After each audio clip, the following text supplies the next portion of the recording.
Session. If y'all would join us in standing for the pledge and a prayer. I pledge allegiance to the flag of the United States of America and to the republic for which it stands, one nation, under God, indivisible, with liberty and justice for all. Bow with me. Dear Heavenly Father, thank you for this day that you have granted us. Thank you for the rain that you have bestowed upon our county. Please, Father, continue the blessings of the rains on our county, for we need a little bit more. Dear Heavenly Father, be with everybody as we go through this season of Thanksgiving. Guide us and direct us in all our actions. In Jesus' name we pray. Amen.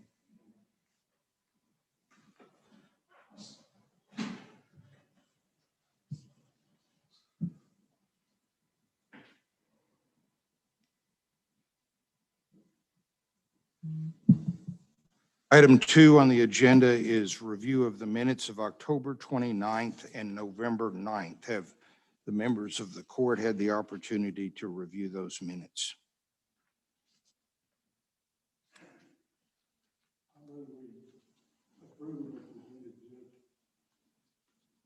We have a motion to approve the minutes of October 29 and November 9th. Is there a second? Second. All in favor say aye. Aye. Opposed? The minutes are approved.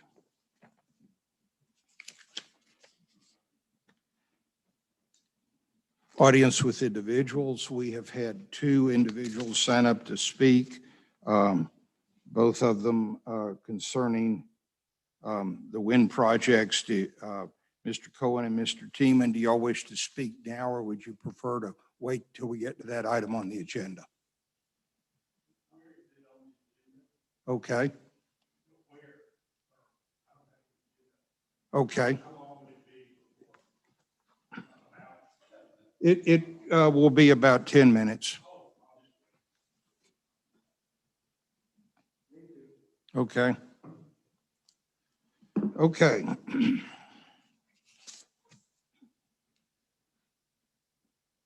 Number 3 on the agenda is consider an act on approving accounts payable. These were circulated electronically to the court on Friday.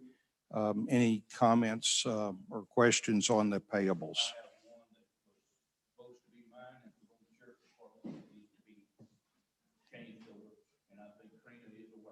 Okay, the $707.50 inspection charge that the sheriff didn't want to pay for your dump truck. Okay. Okay. No, that was a joke. Karina's already aware of that one. Any other questions or comments on accounts payable? Okay, is there a motion? Accounts payables. Motion to approve the accounts Second. payable and a second. Any further discussion? All in favor say aye. Aye. We have approved the accounts payable. Discuss the Hamilton EMS monthly report. This was late and missed the monthly report schedule we did in the consent agenda last meeting.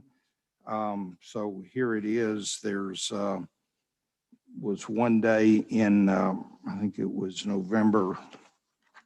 October 25th, when there were multiple calls and the response times went outside of our annual parameters.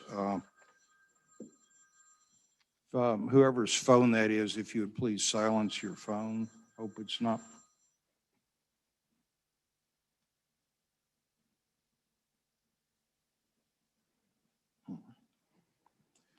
Okay. Is there any questions on, I've talked to the EMS rep, Wesley Alexander, and he will start being present via Zoom on our first of the month meeting when we go over the report. So we will have direct access if there are questions going forward. They clarify the concept of Llano and picking up Llano County. Yes, they did. acquisition of the Llano EMS contract by Hamilton is, in their view, not expected to impact either San Saba or Mills County response times because Llano has 4 ambulances and that were operated by, I believe it was Baylor Scott and White, that is pulled out and turned over the staff and all the equipment to Llano. And with that level of equipment and their historical response, they don't anticipate needing out-of-county backup. Now, it is something to keep our eye on, but that's the explanation. I'd move approval of the monthly EMS report from Hamilton Healthcare for the month of October. So moved. Well, okay. You moved, I'll second then. All in favor say aye. Aye. Any opposed?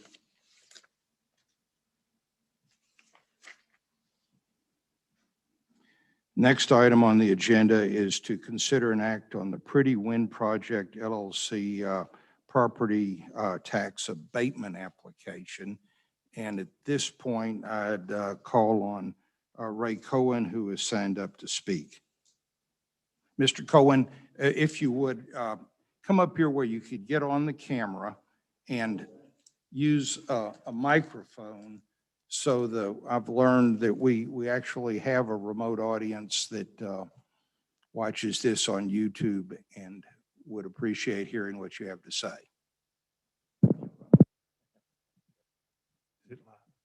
Should be. In Earth.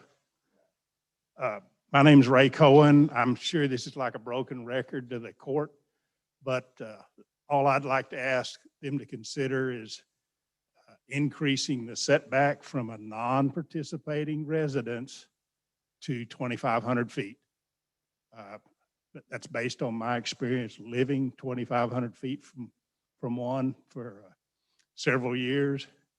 And I think it's a fair compromise. I'd like for it to be further, but understand that it can't be much greater. So that's all I'm asking for is you guys to increase that setback to 2,500 feet. I understand there's 8 wind generators out of the 63 that fall within that 2,500 feet.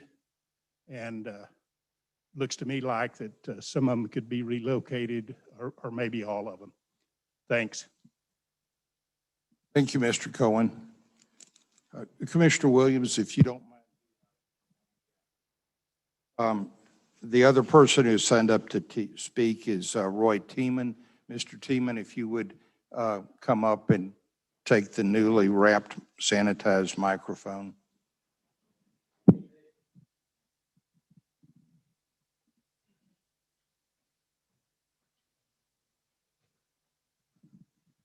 Good morning. My name's Roy Tiemann. They call me Shacky when they're nice. I've been called that since I was a little kid. Anyway, I was elected president of the Landowners Committee for this wind project many years ago, 2008. And my concern is Ray's proposal of 2,500 feet. I couldn't get my arms around that. I couldn't figure out how much that was. So I'll pass this out I want to pass this out. This is a calculation of what 2,500 feet does in acres around a person's property. Here, I'll just pass all the rest of them out. Y'all can hand them. I don't know how many. Anybody else want one? Here. So what I did is assume a piece of property is a perfect circle, and they're not. But if you have a perfect circle and you have a 450-foot fall down, which is 300-foot tower and 150-foot 1.5 times, you take up 14.6 acres. If you do 600 feet, you take up 26 acres. If you do 1,000 feet, that's 72 acres. If you do 1,500 feet, that's 162 acres. And if you do 2,500 feet, that's 451 acres. So a person, if you have a perfect circle, is taking up 451 acres around him. And if there's 50 homes in the project, that equals 22,500 acres out of 30,000 acre project that become ineligible without setbacks for roads or any other obstacles. If your property is square, that doubles. Because it virtually doubles. You take both sides and both ends and you multiply it out, it's roughly the same, but each corner, you have 4 corners, and so you have the 450 acres in addition to in addition to the sides, which is roughly 477 acres on a 100-acre place that's square. So my concern is that this will absolutely kill the project. Now, I want to tell you a little history. Unfortunately, maybe I know some that I shouldn't know. But I've been, since Debbie and I moved back here in 86, I've been a real proponent of developing some economic development and an industrial base for Mills County. We have no tax base. I was on the appraisal district board, and either the co-op, telephone co-op, or it was the telephone co-op or the railroads were the biggest taxpayers in Mills County when I was on there. Most of our land is agriculture exemption. We have no jobs to keep our kids here. My kids have gone. Everybody's kids have gone. We have no means for industrial base. And I know this is going to be kind of funny, but right after World War II, Levi Strauss came to Mills County and wanted to build a blue jean factory here. Mother and Dad told me this, and they told me several times. And I was a little guy, but I remember this all this time. And I don't know if the city fathers in Goldthwaite turned it down or Levi Strauss turned it down. I think I know, but I'd rather not say, because we didn't have enough water. There wasn't enough water to put the plant here. Well, our next chance to get something going was with the prisons in the 70s. Nobody in Mills County wanted prisons. But we have people driving to San Saba, we have people driving to Gatesville, and we have people driving to Brownwood working at the prisons. Our next one, I guess, was Emus, and that didn't last too long. Yeah, you're going to run out of time, okay. Shackey. Anyway, to make a long story short, but the Barnett Shale is not thick enough here, and if somebody's got to run this county and somebody's got to run these schools forever, and most of us that are in here are going to be here about 20, 30 years. And so I'm concerned that the 22,500 roughly acres that'll be exempt will kill the project. And I noticed the last thing that Christina said from NG, that was it needs to be feasible. And so I would urge the court to seriously consider that we don't do 2,500 feet. Thank you. Thank you, Mr. Teeman. No, we're moving on. You've had your speak.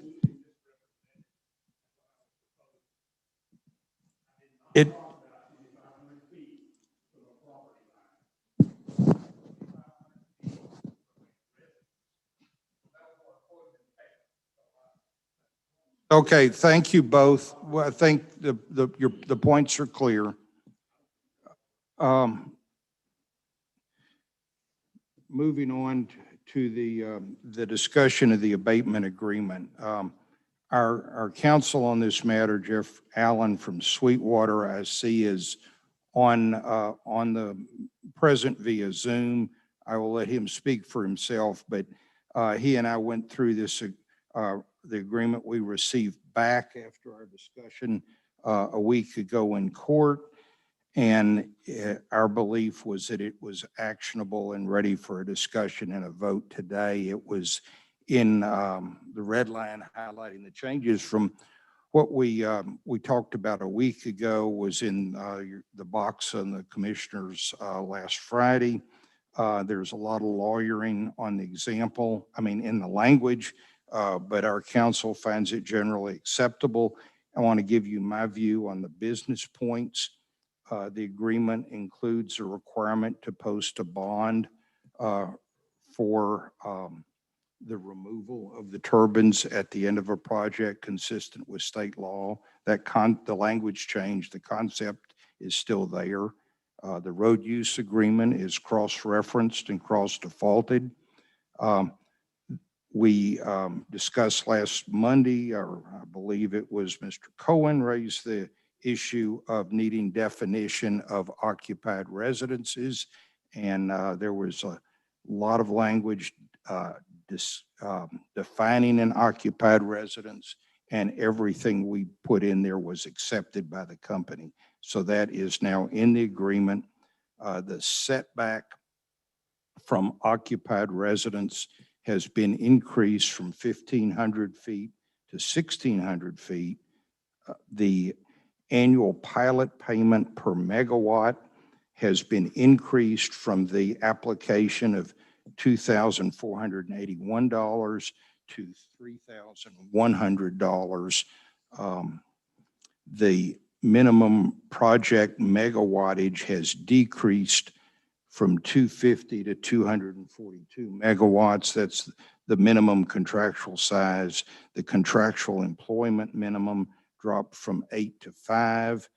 And I would, before I turn it over to Mr. Allen and throw it open for discussion by the court, I would just like to personally categorize where we have come out as a real win for the county. And at a very simplistic level, we have increased the pilot payment substantially. Mr. Allen, tell me where we went off the tracks or what your comments are, and you might also address the question that was raised in court about priority and creditor rights.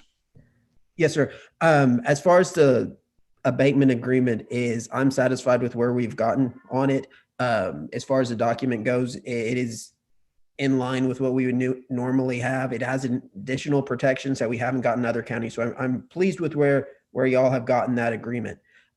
With respect to the priority, some of it, we weren't able to find a definitive answer on priority, but our inclination is through a few federal bankruptcy tax cases dealing with payments in lieu.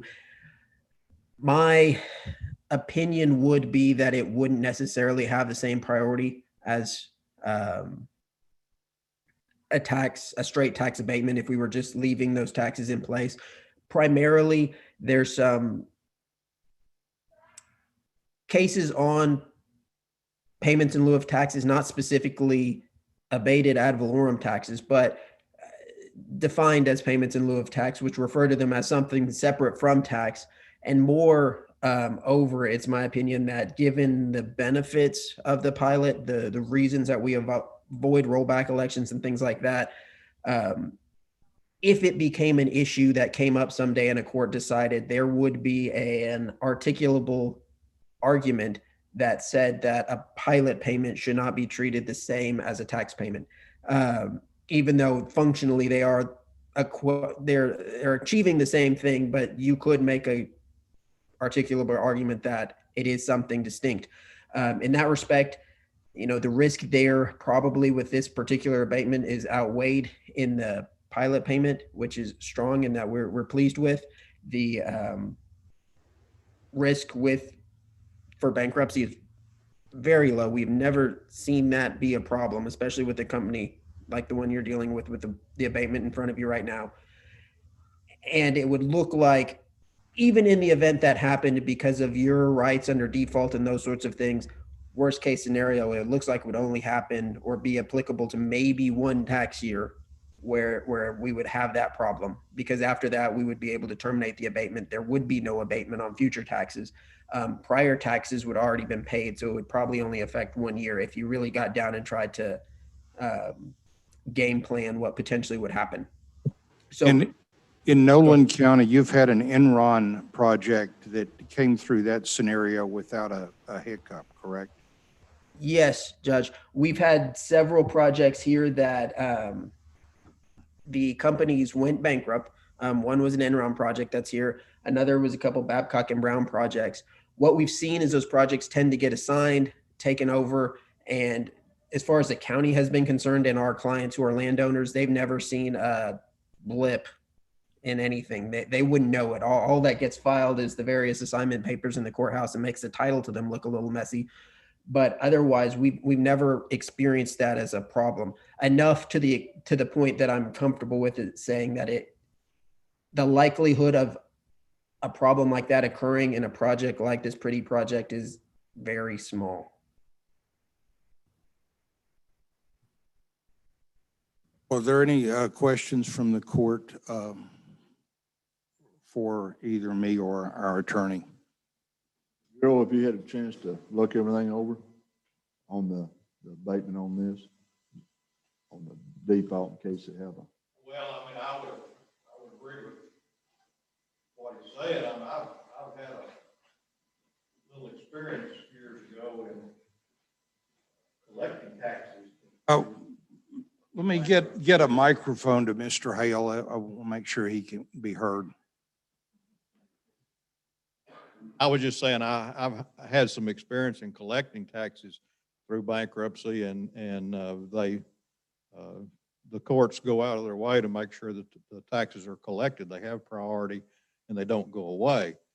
My concern was the same as yours, Mike, that if it's not a tax, then the statutes as written talk about tax.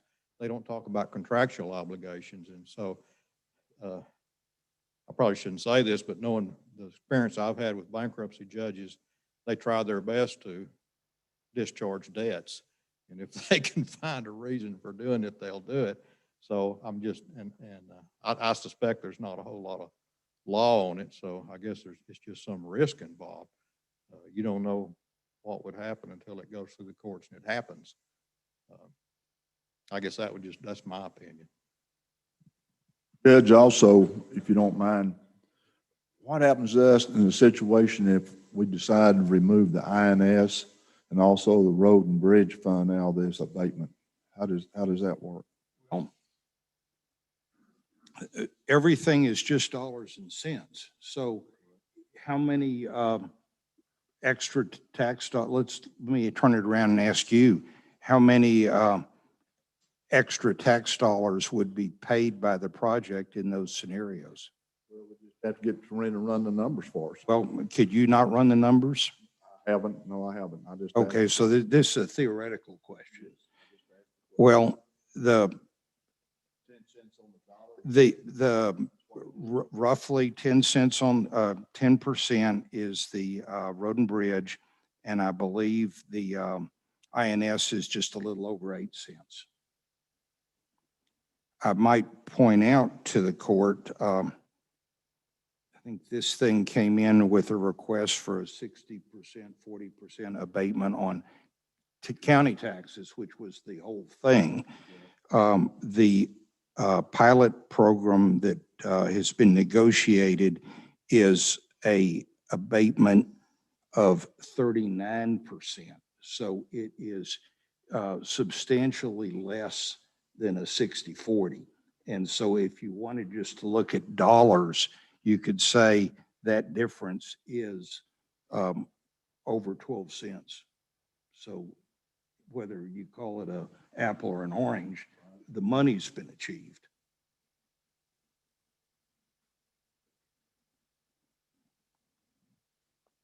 Visited with other counties about pilot program versus 60/40 on, Yeah, yes, I've talked to a number of other county judges, actually, and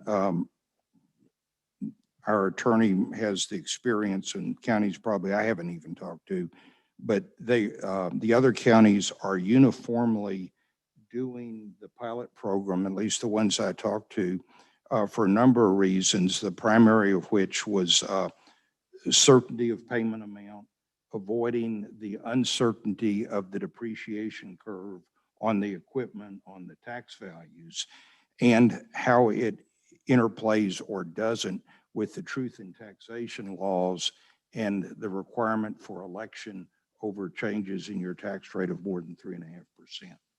So those driving reasons, I haven't found anybody that's done recently a straight abatement versus a pilot. Mr. Allen, do you have any knowledge of people doing one versus the other? We haven't done an abatement that was on a percentage in several years. I was trying to look back through my files to see the last one we did. It may have been around 2016-ish was the last that we did a 60/40 or just on any percentage. They weren't always 60/40. They were varying percentages, but it's been a while since we've done them. In the last few years, we've pretty well exclusively done pilots. Any other comments? Well, I need to give a little explanation. Let's just assume it's approved, and I'm not going to a vote right now, Mr. Williams. Commissioner Williams will come right to you. But the way the state code works on this, following our approval, we cannot execute the agreement. It goes to the other taxing entities, which in our case would be the involved school districts, and they have 7 days to come back with any sort of objection. They were already noticed when we did the reinvestment zones, and we got no response other than signature cards back from the post office. But there's going to be another 7 days before. That's why there will be nothing to circulate to sign, assuming we do something, until that period too is passed. Commissioner Williams? I just wanted to make, I'm very pleased with the megawatt rate here. Because I think we're not leaving as much on the table as we left in the past. And so I think this will be a benefit money-wise to the county with this going from 24 to 31. So I really like that part of it, for the money part of it. Now, are we still leaving anything on the table? I mean, I don't know. That's the question I think that we're all asking.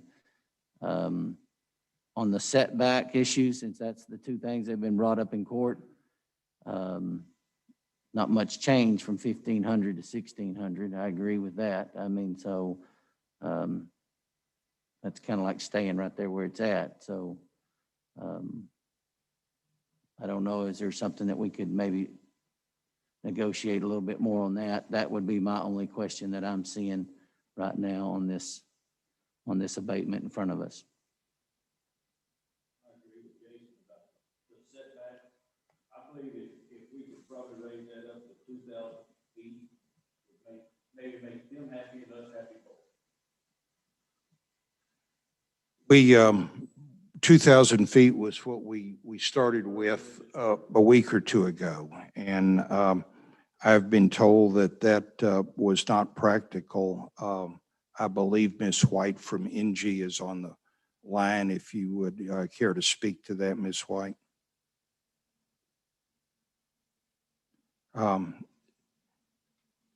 Ms. Brooks, are you controlling the mute? There we go. Can you hear me now? Hello? Yes, we can hear you. Oh, okay. Well, because we have so many constraints on site, at least, from a constructability perspective and as well as from a financial perspective, there are certain things like environmental, we have FAA constraints. that in a lot of these cases, the larger the buffer, the more difficult it is to relocate some of these turbines. And so at that point, we have to start removing them altogether. And what we had approved, internally was a facility up to, 302.4 megawatts. And, we have adjusted our figures so that it would be cost competitive. But as we expand the setbacks, then we start reducing our ability to make this project feasible to allow it to move forward, if that makes sense. And so in having a 1,600-foot setback, we are able to keep the project going to move forward with a March timeframe. Any changes would require us to go back to the drawing board. It would require us to go through our internal process just to make sure that this project is feasible. And if it isn't, then there would be a significant delay in schedule as we work to see what would work and what wouldn't. And in the meantime, we've had some internal successes with this project. We have potential for an offtake agreement that would allow us to start in March, but any changes, any delays, that would result in pretty much an unknown going into 2021. That's already been exacerbated with COVID and other issues that have impacted our industry, whether it's labor or supply coming into our different ports. So it would just become a big unknown. So what we would have certain now would definitely be reduced as we move forward with larger setbacks, if that makes sense.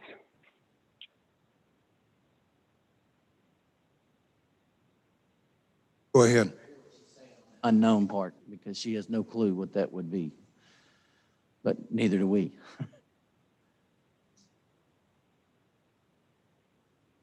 The other discussion?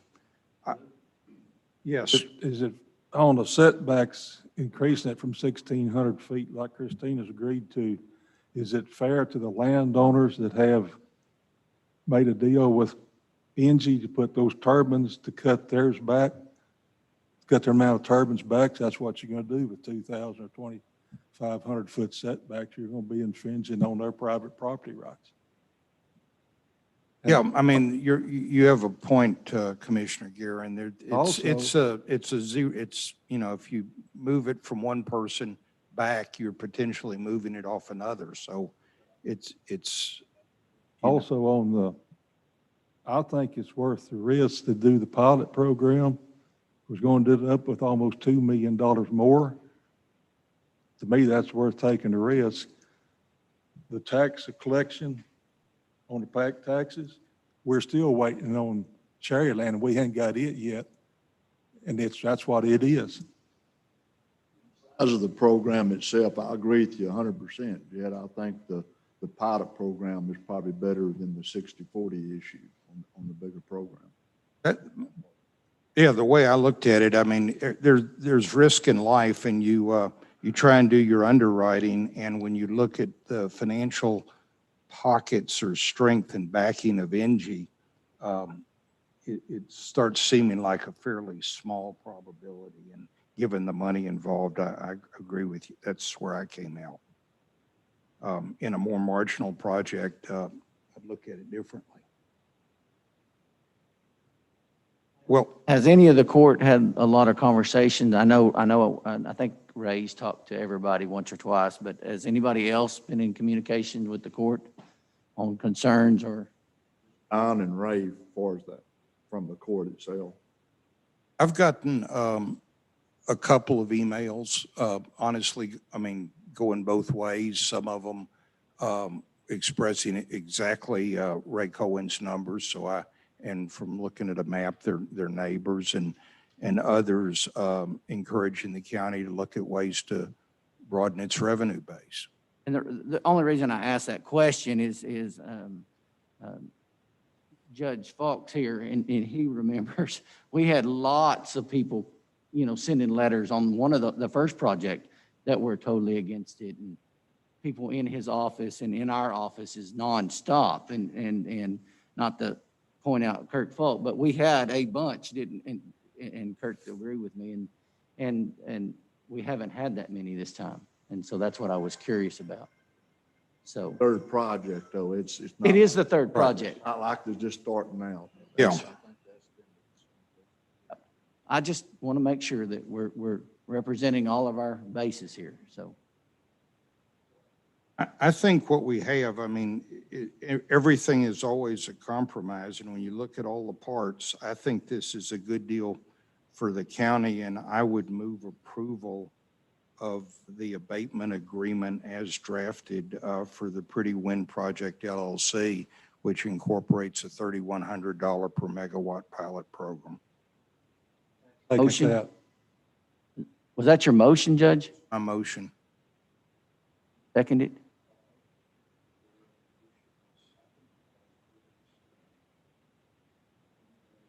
Aye. Aye. Opposed? Okay. As I explained, we will do nothing at this point other than ship it to the school districts. And then I'll holler at people when either things come back that we need to act on or when it's time to execute. Do we have to come back to court and sign that, or No. does it just be in your desk? We can act on it on this vote, but we cannot sign it. The county cannot execute the agreement. We can approve it, but we can't execute it until 7 days after it goes to the school districts. Okay. We're not prepared to discuss Bluebonnet. I didn't have an agreement. There are lots of reasons. We won't go into them, but you didn't have an agreement to look at over the weekend. I don't either. And so it's not appropriate to ask the court to consider that. What I will do later on in the meeting, we'll go ahead through the other items on the agenda. And at the end of the meeting, I'm going to move to recess for a couple of days to stay within our posted 30-day notice of acting on this. I'm told we will have a Bluebonnet agreement circulated today. Give everybody a chance to read it, discuss it, and have a brief, hopefully brief meeting on maybe Wednesday morning to discuss an act. And so that, anyway, we're skipping item 7. We're moving on to item 8, which is my words, but consider an act on a paid trainee program in the sheriff's office. There's material both about the program and about some financial analysis in your package. And I've lost track of the portable microphone. I know the sheriff would like to speak on this. I'll tell you in advance that I've talked to other counties and that are having to do the same thing for the same reasons. Sheriff, if you could use the microphone, if you don't mind. Make sure it's turned on. Okay, thank you.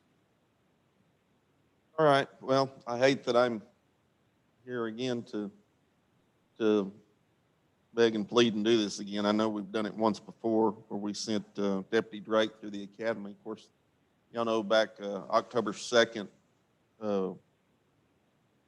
is when the Browns, Deputy Johnny Brown and Deputy Stephanie Brown, basically, that was their last working day. They turned their resignation in and left. We've had that posted since they've left the office. We've had no applications. I think maybe one. He's having to redo it. But there's been nothing, no phone calls or anything. So I visited with the sheriff in Lampasas County. He's 6 deputies down right now. Brown County was 3 deputies down, but I think he picked up 1 or 2 maybe. Coleman County, the commissioners cut 1 deputy. And let's see, San Saba, I think, short 1. So it's kind of all over the place. So the only thing that me and the chief have discussed is to put it out to the public to see if there's any interested parties that want to bring on a career of law enforcement. I don't know if they're gonna want to do that or not in this day and age of law enforcement, but that's the only thing that we can think to do. I mean, my guys are burning at both ends right now. We had a major assault over the weekend that required myself, and I think there's 3 others of us out running the search warrant. One of the individuals was caught down on the Mexican border this morning. We're still looking for one. There's the probability that she may not live, so we've been working on that all through the weekend and stuff. So gonna be a lot of overtime kicked up, but basically I'm here to ask the court to see if we can basically put it out to the public and see if anybody's even interested in taking this on.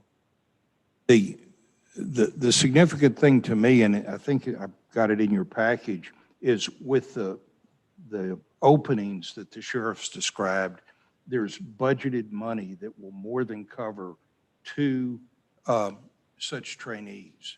Now, you know, the starting point, we're in a time squeeze. This school is a 5 or 6 month school. It starts in January. There's background checks that have to happen before somebody can be in it. So if you're going to try and get somebody local and advertise local, this needs to be happening right away. And basically the sheriff's got about a 6 month window. I mean, sorry, no, actually he's got about a 2-week window to get people responding to him so he can start the screening process to even know if he can get somebody into the school. So my view is, and you know, it's worth a try. Not guaranteed it's going to happen. We got the money in the budget through the unfortunate circumstances that have us here. And I know that the states that commissioners have for paid training programs and how we've avoided them elsewhere in the county, but I'm with the sheriff on this. I don't see an alternative. I've got a brief timeline here. And as the judge said, you know, January is the TikTok date. We've come up with a streamline basically because the Texas Commission on Law Enforcement requires a personal history statement, which is about 26 pages long. We're not even going to get to that point. We're going to do just the county application first, along with a release for a background check. And then the next stage of that is that they're going to have to take a physical test, which they're going to have to take again to even make entry into the academy. So we'll conduct one here. They pass that, and they pass everything else and go before a board and all that. But we're looking at the last day of application for December the 4th. Preliminary reviews and CCHs we're hope to have done by the 7th on the backgrounds. The initial physical test will occur on the very next day, December the 8th, and go to the interview boards 9th through the 12th, and then basically finish up the personal history on the 15th. The psychologicals will be done on the 16th, and the drug test physical will be the 17th, and then again another road test on the road test, the 18th, will be at the actual academy. That's the very last day that they can challenge that test. The academies went ahead and left 2 spots open for us, knowing that there's a possibility that it may be one or none. So very gracious to them to do that for us. I think the reason, I mean, besides what's happening in this world today that nobody's applying, but is the money for new officers one big thing? I mean, this is a big plus for somebody that wants to get into law enforcement. You think you'll have some applicants that'll come out of Goldthwaite when you post that in that time frame? Or are you going to have it all the way across the state? Qualified, let me say that. Not just for the weak and timid. You know, this is going to be, this is where the interviews are going to come in, and we're going to be able as a group to judge, you know, is this person really cut out to do this job? So if you had 6 applicants, you're gonna narrow it down to 2. You take the 2 best. Yeah, gotcha. Already figured out what we're gonna do is score, because, and put them in order. And basically say number 2 says, you know, I'm out. 'Cause there'll be a conditional offer, you know, hey, do you want to do this? And then if they deny it, we go to the next step. So Lampasas, I know I visited, of course, me and Jesse go way back from when he was a ranger here covering our county. He got down to 6. There's been several of them went to Lampasas PD for more money. One of his patrol deputies went to Burdick County Jail as a jailer because he made more money as a jailer than he did a street deputy. So yes, there's some big issues with pay. I'm proud to say that Mills County, you know, one of the top paid law enforcement. Yeah, the turnover that we have had hasn't been over pay. The ones you've left that you mentioned, the Browns and. Yeah, there's a lot of other issues. They have an exit letter, but, you know, I don't think today's the day to present that to the court. We can deal with that with another time. You know, there's not a lot of people want to do this job anymore just because of all the radical ideas that are going on. I've been in it now going on 26 years. I never would have dreamed we would have seen what we're seeing today, but it's happening. You know, and even if we get somebody in there, that's still going to be stretching my guys. You know, I've got some that are wanting to take vacation that we're probably going to have to carry over into the next year. Just don't have the staff. Of course, when we have something major go on, it's all hands on deck. But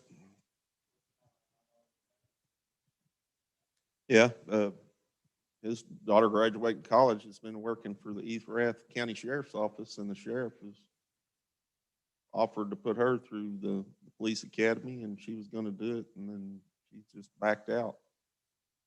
And she had wanted to do it for many years and has now changed her mind. Doing this in Hamilton County and the focusing on trying to advertise and get somebody local that both wants a career in law enforcement and has ties to the local community.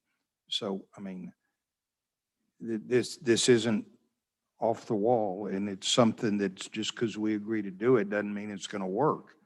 But I don't have another alternative, and if the sheriff had one, I'm sure he would recommend it.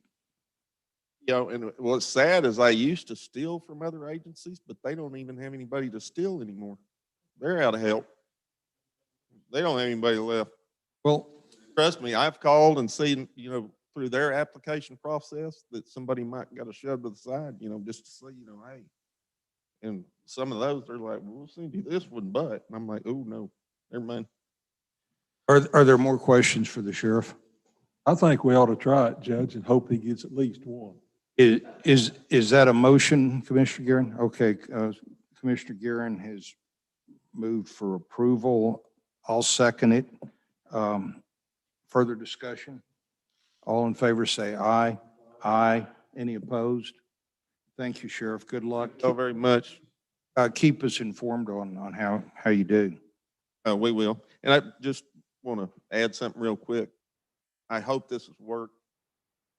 You know, we had Deputy Drake, homeschooled right here, graduated Goldthwaite. He's still with us and has been with us for quite some time. So cross your fingers. He's done an excellent job too.